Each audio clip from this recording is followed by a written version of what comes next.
오늘은 한 해의 결실을 되돌아보고 하나님께 감사하는 추수감사 주일입니다.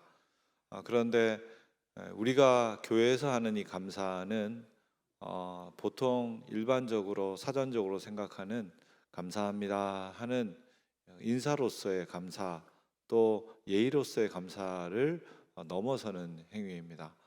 신앙적으로 감사는 하나님께서 우리와 맺고 있는 관계와 그분의 일하심을 깊이 기억하고 회상함으로써 하나님과 깊은 관계 안으로 들어가는 신앙적 행위라고 말할 수 있기 때문입니다. 오늘 의례적 감사가 아니라 어떻게 깊은 신앙적 행위로서의 감사가 이루어질 수 있는지 오늘 본문을 통해 살펴보도록 하겠습니다. 먼저 26절 말씀인데요. 26절 말씀 같이 한번 읽을까요?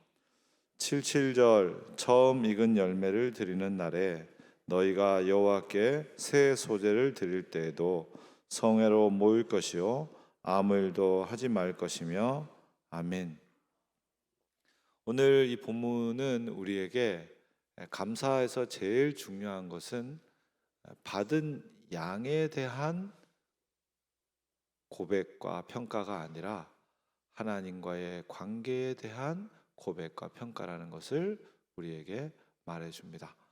오늘 77절은 처음 익은 열매 햇곡식을 드리는 감사절기입니다.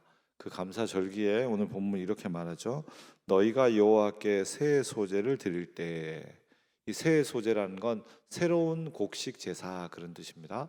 그래서 새로운 곡식 제사를 드린다는 건 기존에 곡식이 이제 다 끝나고 새 곡식이 추수되어서 새 곡식을 처음으로 드리는 날 그런 의미죠. 그런데 이 새롭다라는 말이 기존의 것이 끝나고 시간적으로 새로운 것이 되었다라는 시간적 의미의 새로움이 아니라 질적인 새로움을 의미하는 단어입니다. 그러니까 새로운 소재를 드린단 말은 어떤 말입니까? 한 해 추수가 끝났으니까 이제 옛 곡식 말고 새 곡식을 드린다, 이런 의미만 담는 것이 아니라 바로 내 마음에 새로운 마음과 새로운 고백으로 하나님께 제사 드리는 것이 감사이다라고 얘기할 수 있는 것이죠. 여러분, 우리가 그렇게 이해하지 않고 일반적으로 하는 감사합니다를 내가 지금까지 받아온 것에 대한 고백이라고 생각한다면, 그러면 우리의 이 감사절은 되게 그냥 익숙하고 당연하고 때로는 귀찮은 날이 될 수도 있습니다. 익숙하고 당연한 이유는 뭡니까? 작년에 내가 열심히 일해서 이만큼 벌었고, 올해도 열심히 일해서 벌었고, 작년에도 이만큼 됐는데 올해도 이렇게 되고, 그런 거지, 이렇게 생각하는 거죠. 작년에 이루어졌던 것이 올해도 당연히 이루어지는 게 맞습니까? 여러분, 농부가 똑같은 노력을 그 해에 해도 결실은 완전히 상이하게 다를 수 있습니다. 어떤 해에는 햇볕도 좋고 바람도 좋고 병충해도 적고 그래서 정말 곡식이 풍성하게 날 수 있습니다. 그러나 어떤 해에는 갑자기 뜨거운 여름이 되고 비가 많이 내리고 그리고 곡식이 거두어질 가을에 태풍이 많이 불어서 정말 심은 소산의 3분의 1도 못 거두는 해가 될 수 있습니다. 열심히 안 살았냐? 똑같이 열심히 살았습니다. 하지만 소산은 다를 수 있는 거죠. 그건 뭘 말하는 겁니까? 내가 열심히 살면 당연히 소산이 주어진다는 이 너무나 당연한 생각, 그 생각은 진실이 아니라는 걸 말해주는 것이죠. 여러분, 우리가 열심히 한다고 결과가 주어지는 게 아닙니다. 우리가 열심히 사는 그 열심히 사는 삶 안에 하나님이 주시는 은혜와 사랑의 단비가 내려서 결실을 얻는 것이지 우리가 하는 노력으로 얻는 게 아니죠. 그럴 때 감사절은 당연해지지 않고 새로워지는 겁니다. 하나님, 올해도 새 곡식입니다. 하나님, 이렇게 새 곡식을 얻었습니다. 이제 이런 마음으로 드리면 새로운 마음으로 드릴 수 있게 되는 것이죠. 우리가 새로운 마음으로 드리기 힘든 이유는 감사를 받은 양에 대한 평가라고 여기기 때문입니다. 하나님 저 작년에는 이만큼 벌었는데 올해는 이만큼밖에 못 벌어가지고 추수감사할 게 별로 없는데요. 작년에는 건강했는데 올해는 한 해 동안 아파가지고 병원비만 썼지 감사할 건 별로 없는데, 그렇게 생각하는 것이죠. 그래서 감사할 게 별로 없을 때는 그래도 하나님한테 감사할 게 없다 이렇게 얘기하기는 너무 불경스러우니까 감사합니다. 네. 이렇게 감사를 하는 거죠. 그리고 막 작년에는 별로였는데 올해 대박이 났다 그러면 어떡합니까? 감사합니다. 이렇게 하는 거예요. 그러니까 우리의 감사절은 올해 내가 받은 것에 대한 평가를 담고 있어요. 그런데 실제로 마음으로부터 새로워지는 감사는 내가 올해 얻은 것에 대한 평가, 즉 받은 양에 대한 평가가 아니라 하나님과 맺은 관계에 대한 고백입니다. 제가 20대 때 이후 다 집 떠나서 살아서 가끔씩 이제 부모님 뵈러 고향 집에 가는데, 우리 어머니가 제가 결혼하기 전에 고향 집에 갔을 때는 진짜 매번 잔칫날처럼 차렸습니다. 제가 좋아하는 거 이거 저거 다 차리고 네가 있는 1박 2일 동안 이걸 다 먹고 가지 않으면 돌아갈 수 없다 막 이렇게. 그래서 진짜 막 탈이 날 정도로 열심히 먹었던 기억이 있습니다. 그때 어머니가 진짜 그거 열심히 차려주셨는데, 제가 지금 고향집에 가면은 저희 어머니는 저를 위해 뭘 차려주시기가 어렵습니다. 이제 그런 건강이 안 되니까요.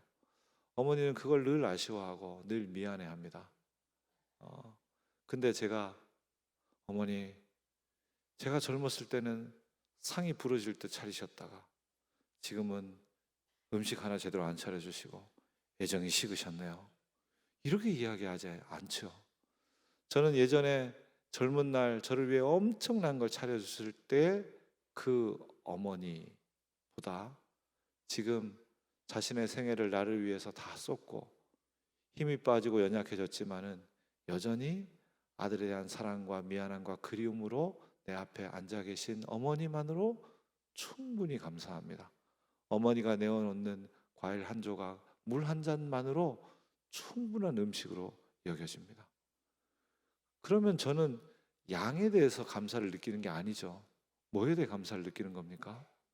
내 생애 동안 함께 해온 어머니와의 관계, 그 어머니와의 사랑의 관계가 나를 감사하게 하는 것이죠.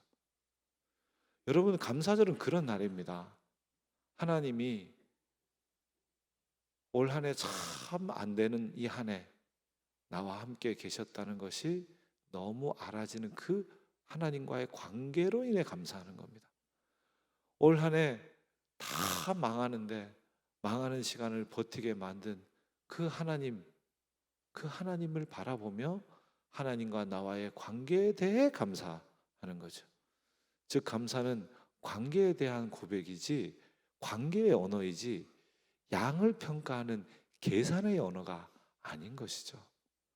오늘 우리는 이 말씀을 통해서 새로운 마음으로 하나님 앞에 간다는 것은 계산의 언어로 하는 감사의 말을 관계의 언어로 하는 감사의 말로 바꾸어 드리는 것이로구나. 이걸 이제 알게 되는 겁니다. 근데 그게 잘 되면 좋잖아요. 근데 우리가 참 그게 잘 안 되거든요.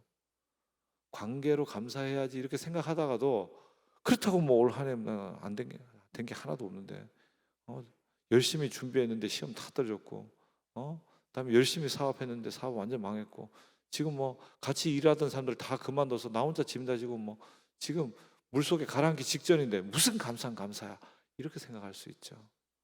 네, 우리가 인간이니까 충분히 그럴 수 있습니다. 그래서 오늘 26절 하반절에 이렇게 하라고 말하죠. 여호와께 새 소제를 드릴 때에도 같이 읽습니다. 성회로 모일 것이요 아무 일도 하지 말 것이며. 아멘. 뭘 하라고 말합니까? 성회로 모이고 아무 일도 하지 말래요. 여러분, 감사가 계산의 언어가 아니라 관계의 언어로 바뀌려면은 뭐가 필요하냐? 멈추고 모이는 게 필요합니다. 거룩을 갈망하며 거룩하신 하나님을 위해 거룩을 목적으로 멈추고 함께 하는 것이 필요합니다.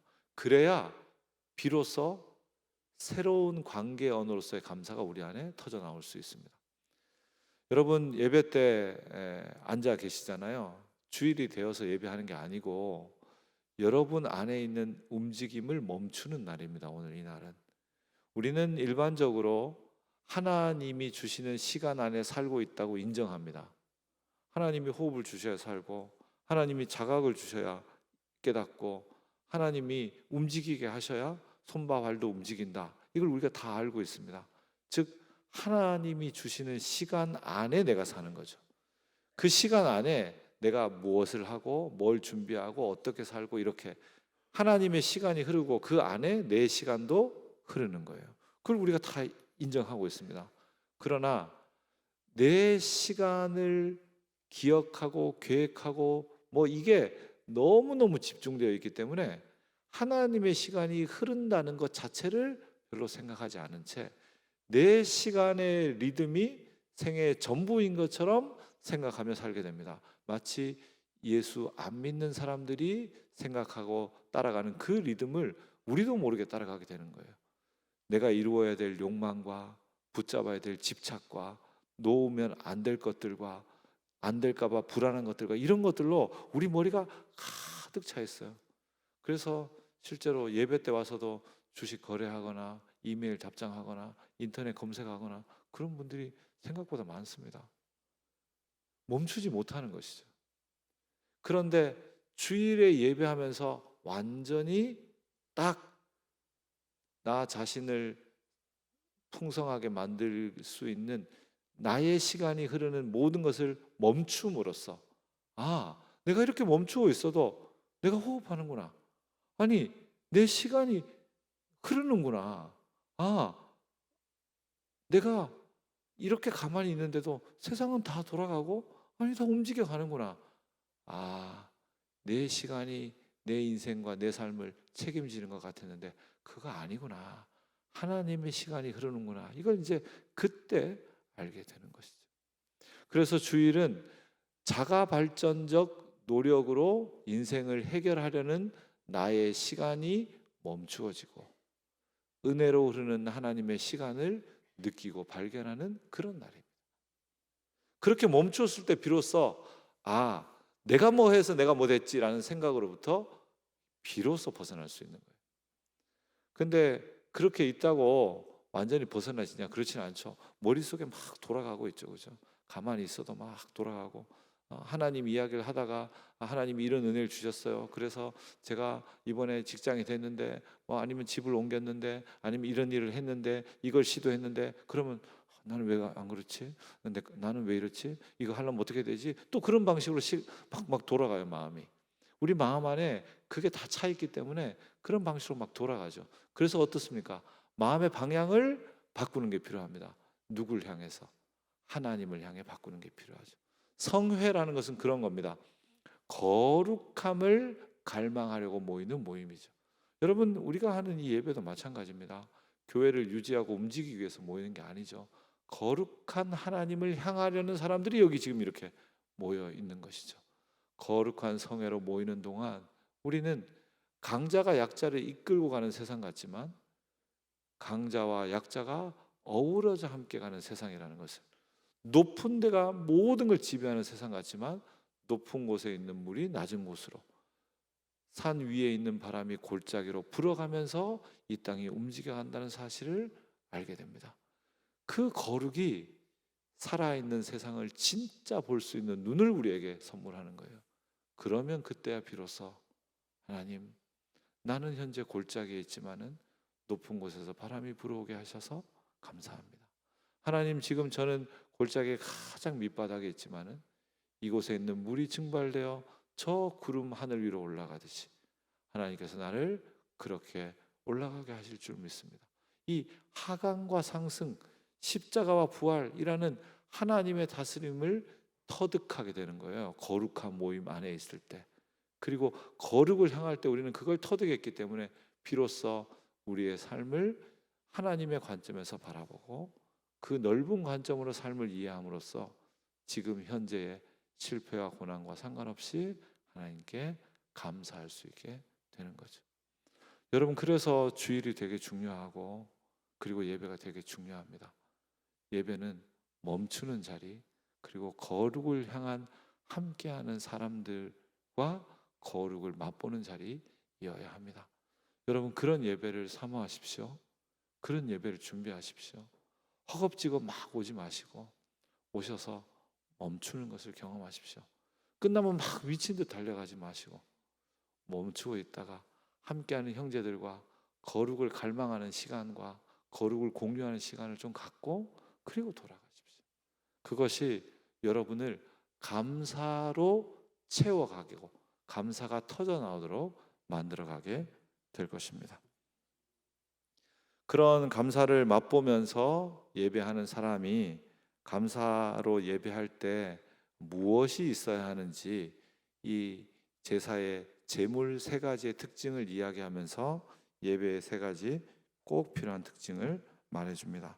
먼저 27절 말씀인데요. 27절 말씀 같이 읽습니다. 숫송아지 2마리와 순양 1마리와 1년 된 순양 7마리로. 아멘. 첫 번째는 이 제물을 드릴 때 지켜야 될 첫 번째 원칙이 여호와께 향기로운 번제를 드려야 합니다. 누구에게요? 여호와께. 여호와께 향기로운 제물을 드려야 합니다. 무슨 말입니까? 감사하다고 감사를 표현할 때 자기 중심적으로 하는 사람이 있습니다. 내가 어떤 분에게 감사를 표현하려면 그 분에게 좋은 선물일지, 그 분에게 유익할지 이걸 생각해야 되잖아요. 근데 그거 안 하고 누구 기준으로 생각한다는 거예요. 우리 집에 이거 있는데 이거 갖다 주면 좋아하겠지? 나 이거 좋아하는데 이거 하면 좋아하겠지? 아니요, 그건 내가 기쁘려 하는 감사죠. 그분에게 감사를 표현하려면 누구에게 좋은 거여야 돼요? 그분에게 좋은 거여야 되죠. 이 본문에서 여호와께 향기로워야 된다. 내가 번제 드렸어. 제물도 너무너무 좋지. 내가 제물도 제일 큰 거 드렸는데. 이렇게 너 스스로 그 향기에 감탄하지 말고 그 제물을 받으시는 하나님께 향기로움이 되도록 드려라. 하나님 중심적으로 감사해라. 그게 첫 번째입니다. 두 번째는 오늘 본문 31절 보시면 다 흠없는 것으로 드려라 이렇게 되어 있습니다.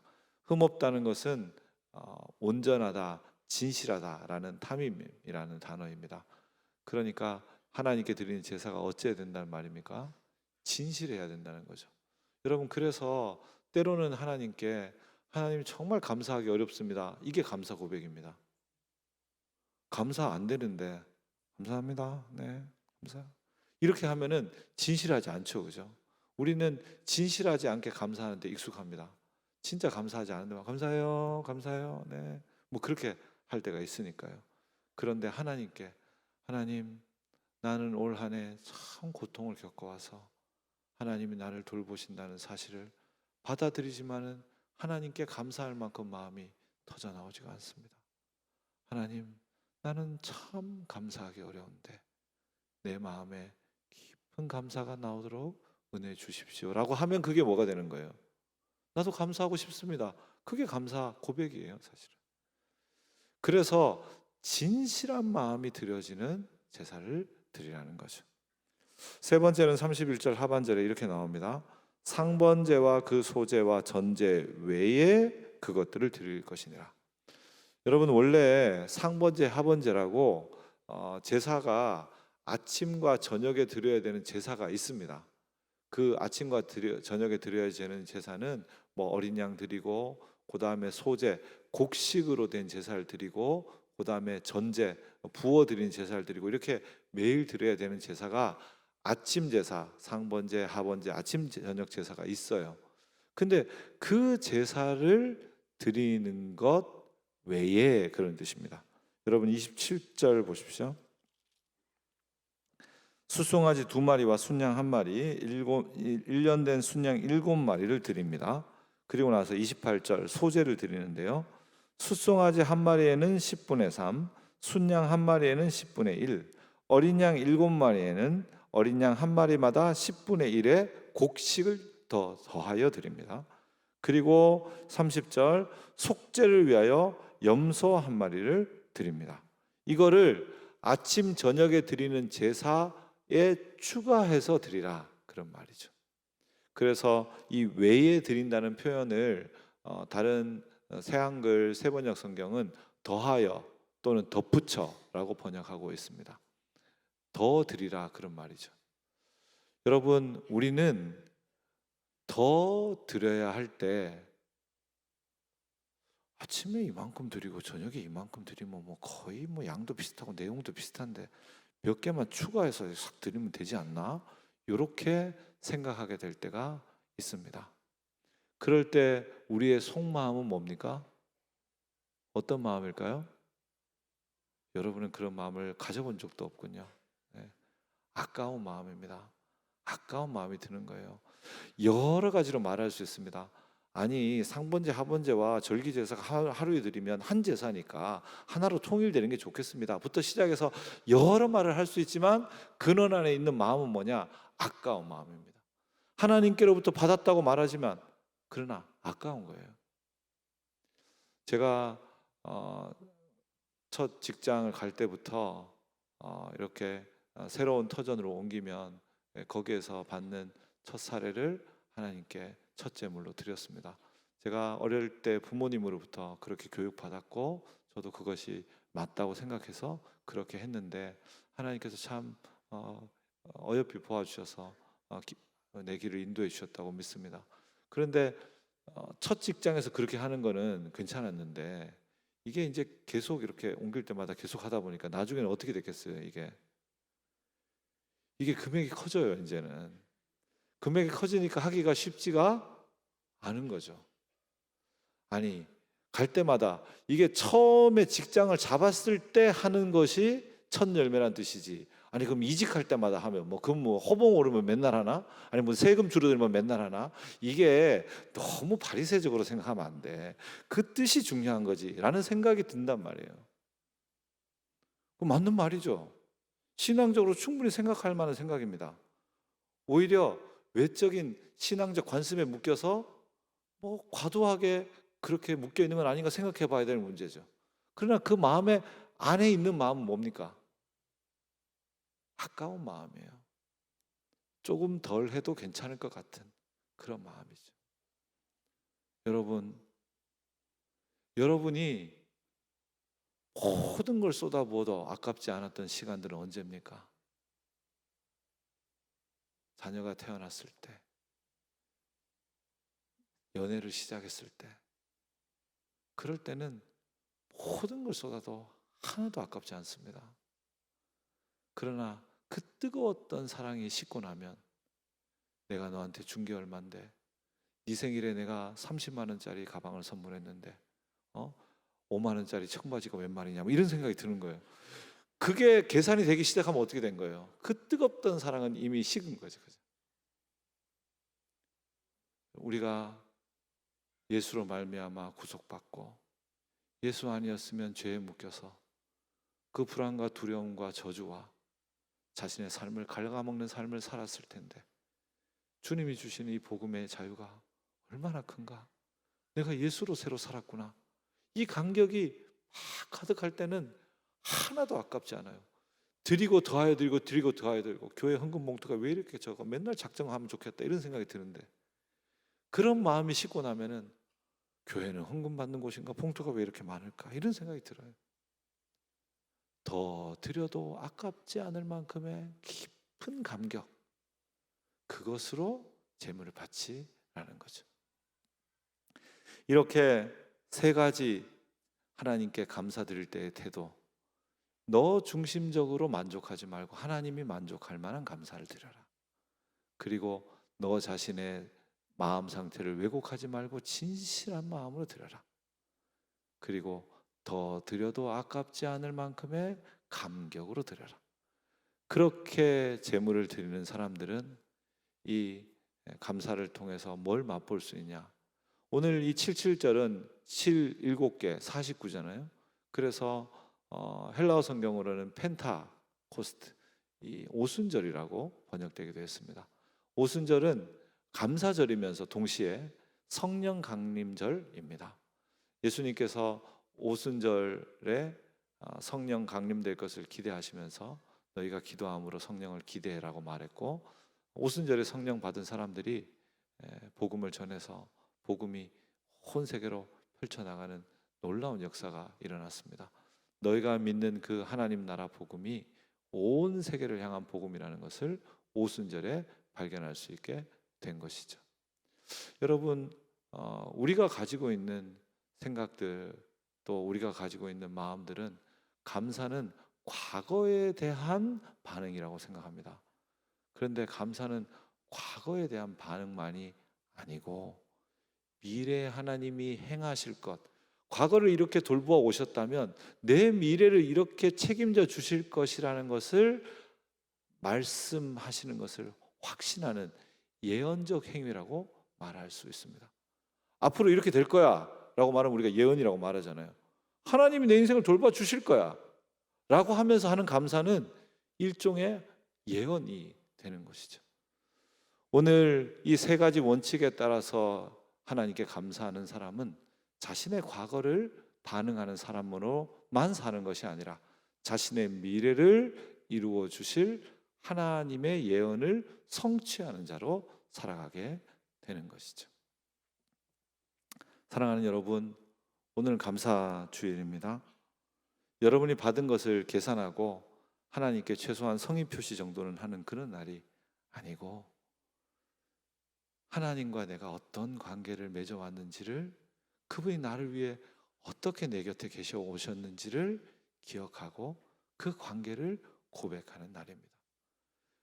보통 때는 그런 거 생각 안 하게 되고 양의 승부하고 연연하게 되니까 오늘은 멈추어서 거룩을 향하는 사람들과 함께 바로 하나님과의 관계를 추억하고 기억하고 회상하며 고백하게 되는 것이죠.